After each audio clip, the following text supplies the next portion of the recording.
married. And then the third time was with my wife and my best friend a few years ago. And I'd like to one day when my son's old enough, or maybe a few sons are old enough, to take them up there, because it's an experience that I want to go through with them, that firing experience. You know, it's hard. And there's a special bond from people who've come together and overcome in a situation like that. And I see that bond being forged by all these people in this room, because we've got a mountain.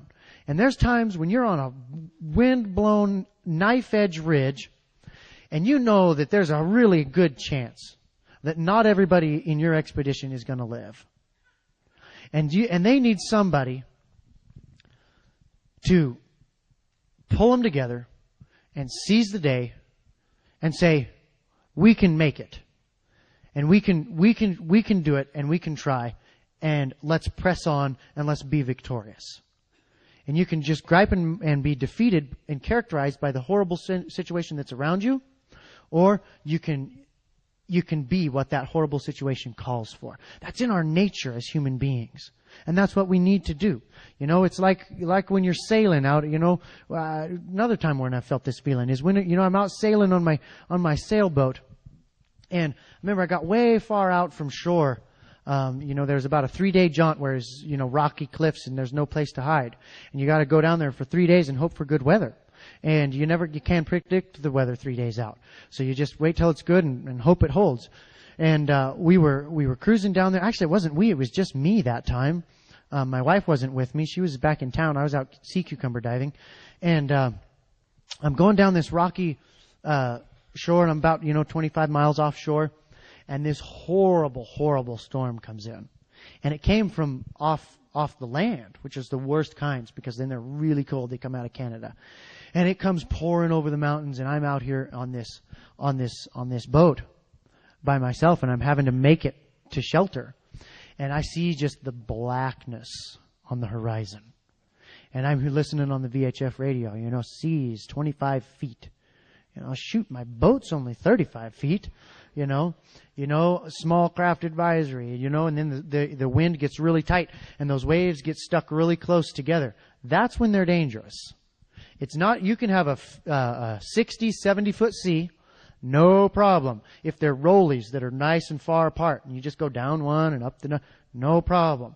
But when you get a 25 foot sea that is 25 seconds apart, and they're stacked in there close, boom, boom, they start pounding your boat. They start coming over. They start filling it. If your pumps can't keep up, you sink. And they usually don't find you, and you can't swim very well, and the water's like just warm enough to be moving in Alaska. And here you see this storm out there. And so this is a different kind of situation where you're in a position of relative comfort, but you see this hell on the horizon. And you know that you've got a challenge. You've already been up for a day and a half. And you're going to have to be up for another day and a half to pilot this boat in. And if it gets worse, it might drag on further. And you're going to have to go with no sleep. You're not going to be able to leave the tiller to eat or drink much. You might be able to lash it down just for a minute, enough to go get some water and a cracker or something. And this is you don't have anybody to trade off with. You don't know if you're going to get exhausted. You don't know if you're going to get washed off of the boat. And it's catch-22. If you tie yourself to the boat and it flips over, sailboats, if they're battened down correctly, they will right themselves. But when you got all those sails, it can take 6-7 minutes for those sails to move through the water while that keel pulls the sailboat over. Then once that sail gets in the air, it comes back up. And you can right a sailboat that way. So if you tie yourself, well, then are you going to drown while you're underneath there? Or are you going to not tie yourself on there and maybe get washed off your sailboat and have it go and you stay? And so you're thinking about all these things, and lots of dangers. And you got to reckon with this.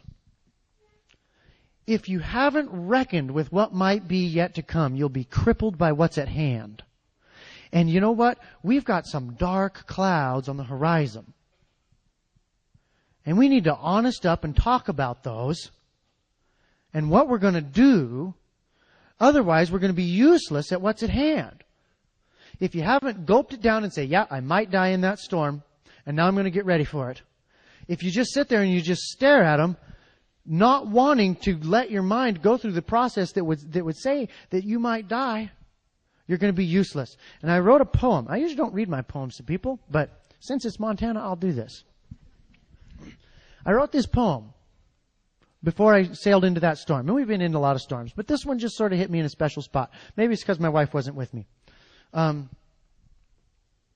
There's been good, there's been sad times I've had, but death will have no sting.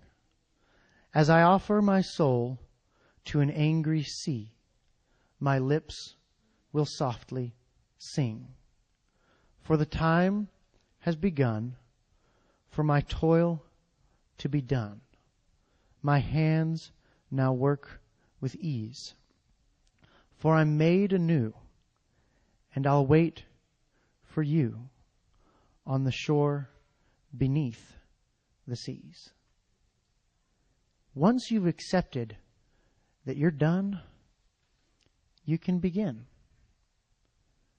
And that's what we need to do here tonight. That's what we have to do. That's what our children need from us. That's what our country needs. And let's not confuse our government with our country. They're different. And you know what? There's people all across this country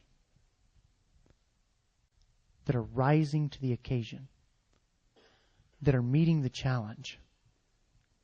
And there's going to be a bright page on history. Now I want to talk about how we've done that in Fairbanks. So it's not just an idea. All right?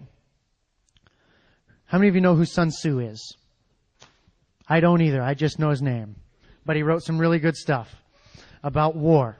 Sun Tzu wrote The Art of War. You know what the 13th rule of war is? Get your enemy to do useless things. They're using that one on us. All right? And we need to recognize it. How many of you can guess what the first rule of war is? Declare war. Seems elementary, but it's really true. If you haven't identified who your enemy is, you will never defeat them. And we need to identify who our enemy is. That is anybody who would threaten or purpose or connive any scheme to take away our liberty, and anyone who cooperates with them. Basically, federal government and people who take their money. And, the international superstates and whatever like that. All right. So, declare war. Now, let me tell you, once there was a cultural shift in tide in Fairbanks to accept this challenge, here's how we did it. First, we knew that we needed to do things that weren't contingent upon government cooperation for their success. Amen? That would be silly to think that if you've declared an enemy that you are only going to defeat him once you get their permission to defeat them.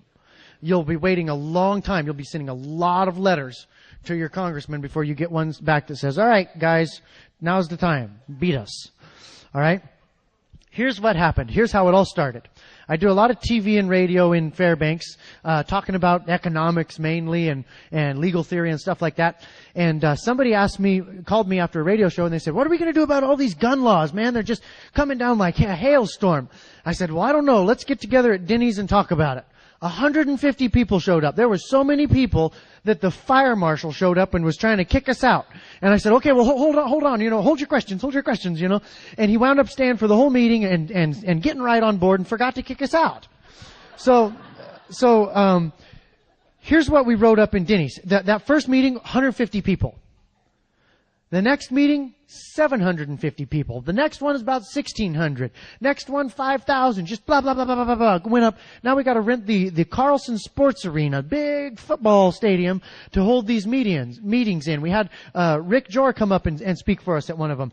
We wrote this declaration, all right? This isn't a petition. A petition is asking somebody to do something for you.